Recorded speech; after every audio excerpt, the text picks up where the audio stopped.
Special aircraft पे राजनाथ सिंह के साथ। राजनाथ जी, अब अभी तक 50 से ज्यादा रैली आप कर चुके हैं, अभी सिर्फ 2 ही चरण हुए हैं, लेकिन विपक्ष कहता है कि आप 50 करें या 100 करें, मोदी जी 100 करें या 150 करें, वो जीतेंगे। और इस बार तो माया और मुलायम, जिन्होंने कभी सोचा भी नहीं था राजनाथ जी के एक साथ होंगे, एक स्टेज पे आकर मायावती कहती हैं कि साइकिल के लिए वोट करिए, मुलायम सिंह कहते हैं कि मैं आभारी हूं मायावती का। जीतेगी भाजपा? भारतीय जनता पार्टी 2014 की अपेक्षा अधिक सीटें प्राप्त करेगी। मैं 2014 से ज्यादा, 2014 से ज्यादा सीटों पर विजय प्राप्त होगी। और इस संभावना को भी नकारा नहीं जा सकता कि एनडीए को 2/3 मेजॉरिटी हासिल हो जाए। 2/3 एनडीए की बात मैं कर रहा हूं। और भारतीय जनता पार्टी को क्लियर मेजॉरिटी तो हासिल होगी ही होगी। तो ये जो महागठबंधन है जो कभी बना ही नहीं, ये जो गठबंधन है जो कल लगभग टूट गया, अजीत सिंह गए ही नहीं वहां, तो आप इनको अपना कंपटीशन मानते हैं कि किन? कोई कंपटीटर मानने का सवाल ही नहीं। जहां तक सपा, बसपा और आरएलडी के गठबंधन का प्रश्न है, इसकी क्रेडिबिलिटी, इसकी विश्वसनीयता जन सामान्य में बन ही नहीं पाई है। लोग इस हकीकत को समझते हैं कि दोनों एक दूसरे के धुर विरोधी हैं। आज केवल एक मोदी रोको इस लक्ष्य को ध्यान में रखकर सब साथ आए हैं, लेकिन कल इनका बिखरना तय है। इसलिए जन सामान्य में इनकी विश्वसनीयता नहीं बन पाई है। मैं आपसे और आप ये जानते हैं कि जिस पॉलिटिकल पार्टी और जिस गठबंधन की विश्वसनीयता जन सामान्य में नहीं बन पाती है, वो पॉलिटिकल पार्टी अथवा वो गठबंधन किसी भी सूरत में विजय हासिल नहीं कर सकता। मैं आपसे ये इसलिए पूछता हूं क्योंकि आप उत्तर प्रदेश के मुख्यमंत्री भी रहे हैं, और ये कहा जाता है कि अगर कोई भारतीय जनता पार्टी में मुलायम और माया को समझता है तो वो आप हैं। तो उनकी जो स्ट्रैटेजी है वो ये है कि आपको 35 सीटों में हरा दें उत्तर प्रदेश में, और वो कहते हैं कि वो हरा रहे हैं राजनाथ जी। नहीं, उनकी स्ट्रैटेजी ये पूरी तरह से विफल हो रही है। और हम लोग का प्रयत्न तो यही है कि पिछली बार 73 सीटें टोटल मिली थी जी, हम 74 प्राप्त कर लें, लेकिन 72 न होने पाए। हम लोग का प्रयत्न यही है और उस दिशा में हम आगे बढ़ रहे हैं। लेकिन क्योंकि बात सिर्फ उत्तर प्रदेश की नहीं है, वहां एक ऐसी पार्टी है कांग्रेस जो कि अपने आप को कहती है कि मैं सबसे बड़ी प्राइमरी ऑपोजिशन पार्टी हूं, लेकिन उन्हें तो ये रीजनल पार्टीज भी साथ नहीं लेते। राहुल गांधी का काउंटर सिर्फ एक है, वो फौजियों पे अटैक करते हैं, वो फौजियों के शौर्य पे सवाल उठाते हैं। बीएसएफ, सीआरपीएफ जो कि आपके अंडर आती हैं पिछली सरकार में, इस सरकार में, वो उनके शौर्य के ऊपर सवाल उठाते हैं। देखिए, मैं कह सकता हूं देशवासियों के बारे में, यदि जो देश के स्वाभिमान पर सवालिया निशान लगाने की कोशिश करेगा अथवा जो देश के सेना के जवानों पर सवालिया निशान लगाएगा, उसे यह देश किसी भी सूरत में माफ नहीं करेगा। क्योंकि कांग्रेस तो जो आदमी पाकिस्तान जाके, जो आदमी हिंदुस्तान का तिरंगा जलाता है, सोचिए, उसके साथ गले मिलता है नवजोत सिंह सिद्धू, उसको कांग्रेस पार्टी अपना सबसे बड़ा नेता बना देती। बहुत ही दुर्भाग्यपूर्ण है, बहुत ही दुर्भाग्यपूर्ण है। कभी किसी ने सोचा नहीं होगा कि कांग्रेस के ऐसे हालात पैदा हो जाएंगे कि जो देश के स्वाभिमान के विरुद्ध जाकर काम करेगा, उसको गले लगाने का काम करेगा। एक और काउंटर आता है राजनाथ जी कि किसानों, क्योंकि आपसे मैं ये सवाल इसलिए बार बार पूछता हूं क्योंकि चाहे एनडीए 1 वाजपेयी जी के अंडर की बात हो, चाहे आपने नरेंद्र मोदी जी के साथ आप रहे, पूरे 5 साल गृह मंत्री रहे, किसानों की जब बात आती है तो राजनाथ सिंह का नाम आता है। किसानों की जो जरूरतें हैं, किसानों की जो आज की डिमांड है, उसको भारतीय जनता पार्टी क्या 2019 में मेजर इशू बनाएगी? क्योंकि कांग्रेस कहती है आप त्याग चुके हैं किसानों को। देखिए, हमारे प्रधानमंत्री ने तो एक संकल्प ले रखा है और उस दिशा में तेजी से आगे बढ़ रहे हैं कि 2022 आते आते हम अपने किसानों की आमदनी को 2 गुना कर देंगे। और कांग्रेस कहती है कि जुमला है राजनाथ जी। जुमला कहने दीजिए, कांग्रेस को और कुछ करने के लिए कुछ है बचा नहीं है, कहने के लिए कुछ बचा नहीं है। ऐसे ही अब शब्दों का प्रयोग करते रहेगी, ऐसे ही शब्दों का प्रयोग करते, उनके पास कुछ बचा नहीं है। लेकिन उस दिशा में हम कदम भी आगे बढ़ाए हैं। जैसे लगभग ऐसे 22 आइटम्स हैं, जिन 22 आइटम्स पर इनपुट कास्ट का 1.5 गुना, यह मिनिमम 1.5 गुना मिनिमम सपोर्ट प्राइस हमारी गवर्नमेंट ने तय तो कर ही दिया है। उससे स्वाभाविक कुछ इनकम बढ़ी है। इनपुट कास्ट को यानी लागत मूल्य को भी सरकार ने काफी कम करने की कोशिश की है। जैसे फर्टिलाइजर्स वगैरह की कीमत भी पहले के कंपेरिजन में कुछ कम आई है। पहले तो फर्टिलाइजर्स मिलती ही नहीं थी, यहां तक कि लोगों को लाइन में खड़े रहना पड़ता था, पुलिस को लाठी चार्ज करना पड़ता था, ऐसे हालात थे। अब देखिए, अभी तक हाल फिलहाल 6,000 रुपये की एक इनकम सपोर्ट हमारे प्रधानमंत्री ने देश के सारे किसानों को देने का काम प्रारंभ किया है और ये आगे चलता रहेगा। यही इनकम सपोर्ट इसलिए भी दी गई है, कहीं पर थोड़ी बहुत यदि कुछ कमी पड़ती हो तो उस कमी को हमारा किसान ये पूरा कर तो सके। किसान आपकी प्रायोरिटी में है? बिल्कुल किसान प्रायोरिटी में है। और 2022 आते आते उसकी आमदनी को हम जस्ट डबल करके ही रहेंगे। डबल करके रहेंगे। इससे बढ़ते हैं राजनाथ जी, ममता बनर्जी पश्चिम बंगाल में, आप देश के गृह मंत्री हैं, आप जानते हैं पश्चिम बंगाल में क्या हालात है। वोटिंग पूरे देश भर में हो रही है, लेकिन वहां पे बूथ कैप्चरिंग हो रही है।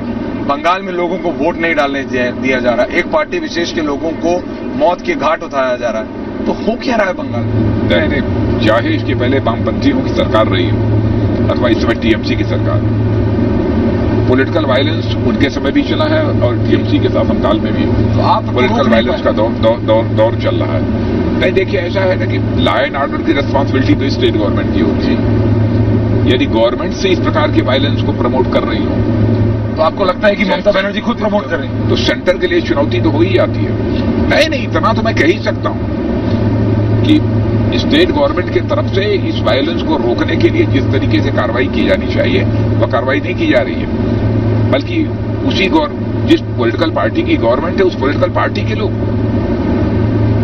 इस वायलेंस की एक्टिविटीज में सब इन्वॉल्व है। विडंबना तो यह है। लेकिन अब पश्चिम बंगाल की जनता ने भी मन बना लिया है कि यह पॉलिटिकल वायलेंस का सिलसिला समाप्त होना चाहिए। और आपने देखा कि वामपंथी दलों के दिन लद गए और अब टीएमसी के भी इस बार दिन लदने जा रहे हैं। और इस बार जो लोकसभा का चुनाव वहां हो रहा है, लोकसभा के चुनावों से स्थिति पूरी तरह से स्पष्ट हो जाएगी कि अगले विधानसभा चुनाव में भी पश्चिम बंगाल में भारतीय जनता पार्टी अपने दमखम के आधार पर सरकार बनाएगी। अपने दमखम के आधार पर बहुत बड़ा एक टारगेट आप अपने लिए और अपनी पार्टी के लिए। टारगेट हकीकत है। आप एक बार नहीं, आप कई बार राष्ट्रीय अध्यक्ष रहे हैं, आप जानते हैं ये कितना बड़ा टारगेट है। नहीं, खूब अच्छी तरह मैं समझता हूँ, सोच समझ कर बिना सोचे समझे नहीं बोलता हूँ। वो आप नहीं बोलते, वो मैं जानता हूँ, इसलिए मैं बार बार पूछ रहा हूँ। पश्चिम बंगाल आप देखिएगा, लोकसभा के चुनाव परिणाम आएंगे, स्थिति पूरी तरह से साफ हो जाएगी, स्पष्ट संकेत मिल जाएगा कि आगामी विधानसभा चुनाव में पश्चिम बंगाल में क्या होने जा रहा है। इस बार आप मैनिफेस्टो कमेटी के चेयरमैन भी थे, आपकी देखरेख में सारा मैनिफेस्टो बना। राम मंदिर अयोध्या एक बहुत महत्वपूर्ण है और आपने हमेशा कहा है कि आपके दिल के करीब है। तो क्या इस बार 5 साल में आपके ऊपर एक बहुत बड़ी आलोचना रही है, कांग्रेस करे, राहुल गांधी आके करते हैं, अखिलेश आके करते हैं, बोलते हैं क्या हुआ बताइए ना, कहां बना राम मंदिर? भाजपा थी, नहीं, देखिए, उत्तर प्रदेश में, दिल्ली में राजनीति, मामला सब जुडिस था, यानी अदालत में था। तो वो कहते हैं कि आप गोल गोल घुमा देते। गोल गोल नहीं घुमाते, लेकिन हम एकदम बिल्कुल अदालत की उपेक्षा भी तो नहीं कर सकते। अब एक उन्होंने कमेटी बना दी है, कमेटी अपना लोगों के साथ बातचीत कर रही है। मुझे लगता है कि उसके परिणामों की हमको प्रतीक्षा करनी चाहिए, लेकिन मैं पूरी तरह से आश्वस्त हूं कि आगामी 5 वर्षों में निश्चित रूप से इस बात का ध्यान रखते हुए कि हमारा सामाजिक सौहार्द भी न बिगड़ने पाए और राम मंदिर का निर्माण हो जाए, शायद इस लक्ष्य की हमको प्राप्ति हो जाएगी। मैंने इस बारे में तो मैं तो आश्वस्त हूं। क्योंकि राजनाथ सिंह का दिल क्या कहता है? दिल कहता है कि मंदिर बनना चाहिए और सौहार्दपूर्ण वातावरण में बनना चाहिए, और मेरा विश्वास है कि मंदिर बनेगा तो सौहार्दपूर्ण वातावरण में ही बनेगा, निश्चित बनेगा। पिछले जो अभी असेंबली पोल्स हुए थे राजनाथ जी, उसमें मध्य प्रदेश, छत्तीसगढ़, पंजाब, अब इन 3 प्रदेशों में, जिसमें 2014 में आपको काफी सीटें मिली थी भारतीय जनता पार्टी को, तब आप पार्टी के राष्ट्रीय अध्यक्ष थे, आप जानते हैं कि आपके काडर ने किस तरह काम किया था। इस बार कांग्रेस कह रही है कि हम आपको इन 3 प्रदेशों में ही 50 सीटों का नुकसान दे देंगे, तो कहां से भरपाई होगी? नहीं, 50 नहीं, ये तो बिल्कुल उनका दीवा स्वप्न है। स्वप्न है? आप कह रहे हैं कि सपना देख रही है कांग्रेस? क्या, कोई सवाल ही नहीं। आपने देखा होगा जब विधानसभा के चुनाव चल रहे थे इन राज्यों में, मध्य प्रदेश, छत्तीसगढ़ और राजस्थान में, तो थोड़ी बहुत लोगों की नाराजगी थी, राज्य सरकार को लेकर थी।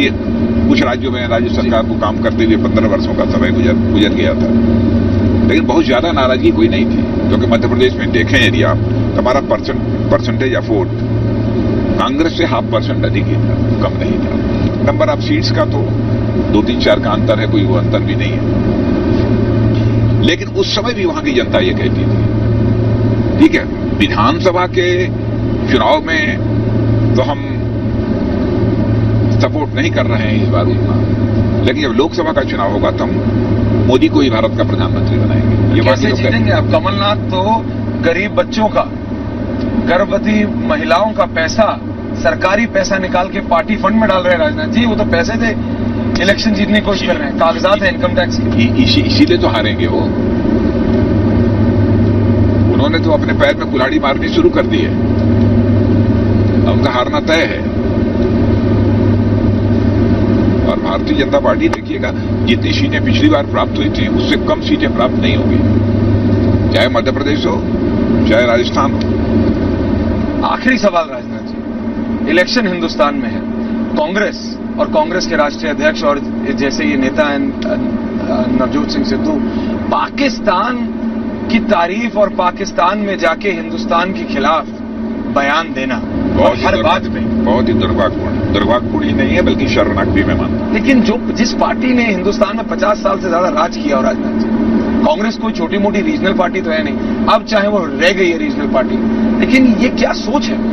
मैं एक राजनेता के तौर पर आपसे जानना चाहूंगा। कुछ हालात कुछ ऐसे ही हो गए हैं जैसे कोई पॉलिटिकल पार्टी, कोई इंडिविजुअल हो, कोई व्यक्ति हो, डिस्परेट हो जाता है, इस प्रकार की हरकतें करता है। कोई पॉलिटिकल पार्टी जैसे डिस्परेट हो जाता है। प्रधानमंत्री डिस्परेशन है कि लगता है कि अब एग्जिस्टेंस का संकट पैदा हो गया है, कांग्रेस के एग्जिस्टेंस का संकट पैदा हो गया है, इस कारण इस प्रकार की अनाप शनाप की बातें कर रहे हैं। जनसामान्य में अपनी विश्वसनीयता खो चुके हैं। कभी किसी ने सोचा नहीं होगा कि कांग्रेस की यह दुर्गति भारत की राजनीति में होगी जो इस समय हो रही है। तो ये थे राजनाथ सिंह। कहा इन्होंने जैसे कि भारतीय जनता पार्टी इस बार 2014 से ज्यादा नंबर लेके आएगी, ज्यादा सीट, और साथ ही ये भी कहा कि डेस्परेट हो गई है कांग्रेस, उसे समझ नहीं आ रहा दुर्गति जो कांग्रेस की है वो आज तक कभी नहीं थी। ऐश्वर्या कपूर।